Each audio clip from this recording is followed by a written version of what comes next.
Assalamualaikum warahmatullahi wabarakatuh dan selamat sejahtera. Nama saya Muhammad Ridwan bin Zamri, memegang nombor metrik D2017-107-8727. Video ini berkaitan dengan pentaksiran akhir bagi kursus iaitu SGF 3063 Kajian Hidrologi Tropika. Jadi, topik yang ingin saya kongsikan ini, perkara utamanya adalah berkaitan dengan sumber air. Okey. Sumber air seperti yang kita ketahui adalah sumber yang sangat penting kepada manusia, haiwan, tumbuhan. Di mana sumber air ini penting untuk memastikan kelangsungan kehidupan sama ada manusia, tumbuhan dan haiwan tadilah. Okey. Jadi, untuk memastikan sumber air itu berkualiti dan bersih, kelestarian ataupun konsep kelestarian ini sangat penting kita laksanakan.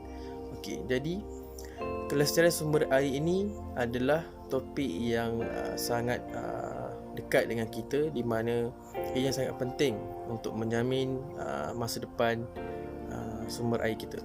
Okey. Kelestarian sumber air ini adalah bermaksud satu bentuk ataupun satu konsep pembangunan terhadap sumber air, di mana untuk memastikan ia dapat memenuhi keperluan masa kini di samping tidak menjejaskan keperluan pada masa akan datang. Okey. Jadi di situ bermaksud kelestarian sumber air ini satu pengurusan yang mampan untuk memastikan keberkesanan ataupun memastikan keupayaan sumber itu dapat dikekalkan pada masa akan datang. Jadi, seperti yang kita tahu, sungai ini merupakan sumber yang boleh diperbaharui, di mana sumber yang boleh diperbaharui ini adalah ia bersifat berterusan dan banyak, tidak akan habis. Jadi jika kualitinya kita tidak menjaga, ia akan memberi kesan kepada manusia itu sendiri, di mana jika pencemaran yang lebih giat dilakukan, pengurusan sungai yang tidak sistematik akan menjejaskan sumber ini untuk dikekalkan. Oleh itu, masalah-masalah yang timbul yang mana memberi cabaran kepada kelestarian sumber air ini adalah apa yang boleh saya katakan. Yang pertama, pembangunan yang pesat. Okey. Seperti yang kita tahu, Malaysia adalah sebuah negara yang sedang membangun. Jadi pembangunan yang sedang rancak sedang berlaku dalam pelbagai sektor, seperti sektor ekonomi, pertanian, sektor pelancongan, sektor perikanan dan sebagainya, telah memberi kesan kepada kelestarian sumber air ini. Okey. Semasa proses pembangunan ini berlaku, ia melibatkan pembangunan fizikal, iaitu perubahan corak guna tanah dalam pelbagai sektor. Okey, ini menyebabkan secara tidak langsung boleh menjejaskanlah sumber air itu. Okey, sebagai contoh, dalam sektor pertanian, di mana hutan yang akan ditebang untuk mendapatkan kawasan ataupun menempatkan kawasan industri pertanian, di mana akan menebang pokok secara besar-besaran. Okey, jadi di situ akan mendedahkan tanah kepada hakis tanah. Okey, di mana apabila hujan lebat turun dan akan menimpa tanah secara direct terus ke tanah, dan akan menjadikan aliran rumput, dan aliran rumput itu akan mengalir ke dalam sungai.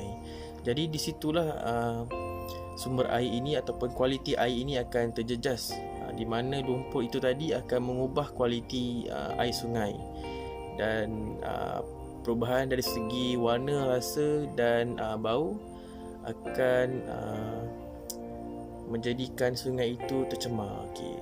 Dan bukan sahaja tercemar, malah kehidupan akuatik dalam sungai tersebut turut akan terjejas. Okay, untuk yang seterusnya adalah berkaitan dengan pengurusan yang lemah.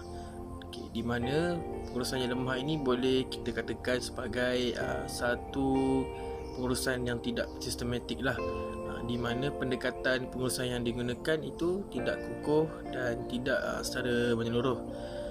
Apa yang dapat saya katakan sebagai contohnya, di Malaysia ni pengurusan air ini melibat kepada dua pihak, iaitu dibahagikan di mana mengikut kerajaan persekutuan dan kerajaan negeri, di mana antara dua pihak ini tidak kurangnya berlaku kerjasama antara mereka ni, menyebabkan kegagalan untuk menguruskan ataupun merancangkan pembangunan kelestarian sumber air ini di negara kita.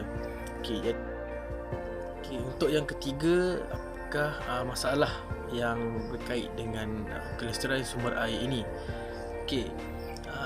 Yang ketiga adalah kurangnya penyelidikan dan pembangunan dilakukan, ataupun lebih dikenali sebagai R&D.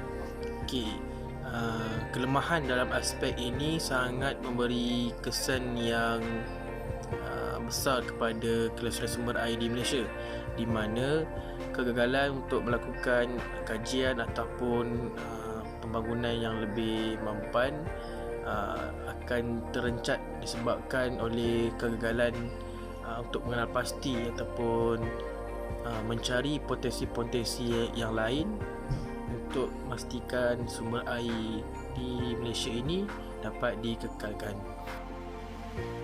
Untuk yang keempat adalah masalah yang boleh saya katakan adalah kurangnya kesedaran masyarakat terhadap pentingnya alam sekitar.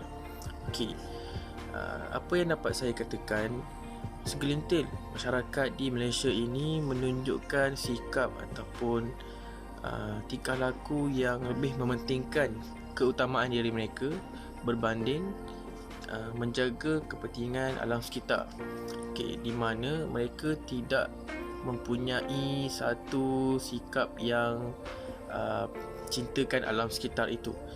Jadi mereka ni memandang rendah terhadap kepentingan ataupun apa yang sumber alam ini bekalkan kepada mereka. Tanpa mereka sedar, sumber ini sangat penting dalam memastikan kesejahteraan masyarakat dan juga pembangunan ekonomi. Tetapi disebabkan kurangnya kesedaran ini, mereka tidak merasakan itu penting. Jadi sebagai contoh,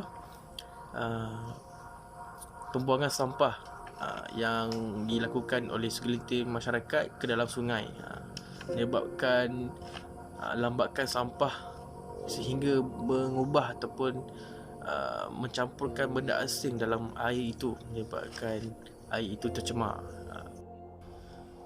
Untuk memastikan tuju kelestarian sumber air ini dapat dikekalkan, dua konsep ini sangat perlu dilaksanakan, iaitu berkaitan dengan pemeliharaan dan pemeliharaan. Pemeliharaan adalah merupakan satu usaha untuk melindungi sumber yang kita nak katakan ini adalah sumber air lah.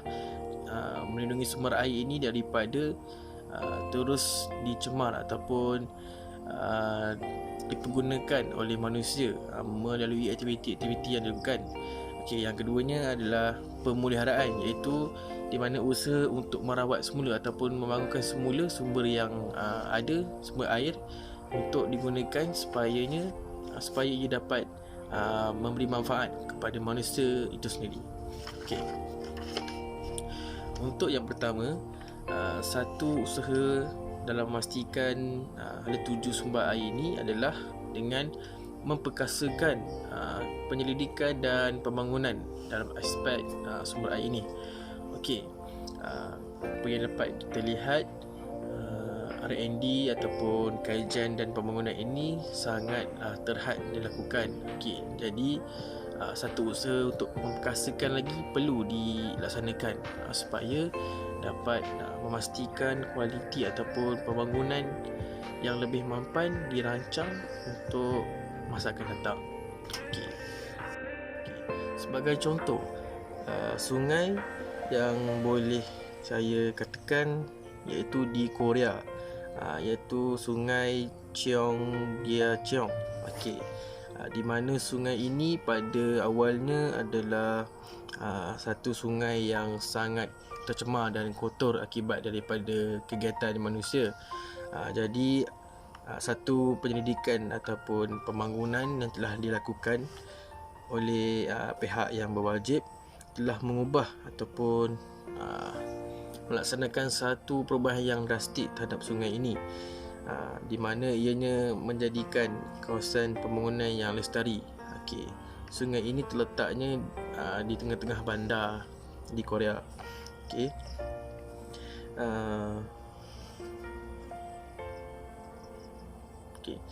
Sungai itu mampu mengurangkan kesan pulau haba di bandar, yang mana menjalani proses transformasi daripada kawasan berturap dan binaan konkrit kepada sebuah aliran sungai yang mesra alam, di mana dapat kita lihat sungai ini juga walaupun ada terdapatnya bahagian-bahagian konkrit, tetapi landscape-nya dihias dengan tanaman-tanaman hijau, tumbuhan bunga dan sebagainya. Supaya ia lebih bersifat mesra alam dan orang kata lebih nampak lestari dah di situ. Seterusnya adalah dengan cara memperkasakan undang-undang. Khususnya undang-undang berkaitan dengan alam sekitar. Jadi pengurusan undang-undang ini sangat penting, di mana ianya perlu dikemaskinikan dan perlu melakukan perubahan dari masa ke semasa untuk memastikan keperluan undang-undang ini mengikut perubahan yang berlaku, di mana undang-undang ini tidak akan bersifat statik, dia akan berubah-ubah sesuai dengan kehendak pada ketika itulah. Sebagai contohnya, kerajaan boleh meminda ataupun mengubal akta-akta yang sedia ada ni kepada lebih baik, di mana dengan menaikkan tarikh denda ataupun meninggikan hukuman, supaya ini dapat memberi kesedaran dan pengajaran kepada individu-individu yang melanggar undang-undang ataupun akta yang berkaitan dengan alam sekitar ini. Dan seterusnya, yang terakhir adalah apa yang dapat saya kongsikan bagi prospek dan hala tuju kelestarian sumber air di Malaysia ini adalah dengan cara memberikan kesedaran kepada masyarakat. Ini merupakan perkara yang sangat penting untuk meningkatkan kesedaran masyarakat itu sendiri sejak awal, khususnya di sekolah lah. Di mana pendidikan awal ini perlu diberikan ataupun diterapkan melalui subjek geografi, khususnya supaya nilai-nilai murni dan tingkah laku yang ke arah kebaikan dapat diterapkan dalam diri pelajar. Secara tidak langsung dia akan melahirkan dan membentuk pelajar yang prihatin dan cinta akan alam sekitar. Secara untuk pada masa akan datang, ianya dapat mengekalkan kelestarian sumber air ini.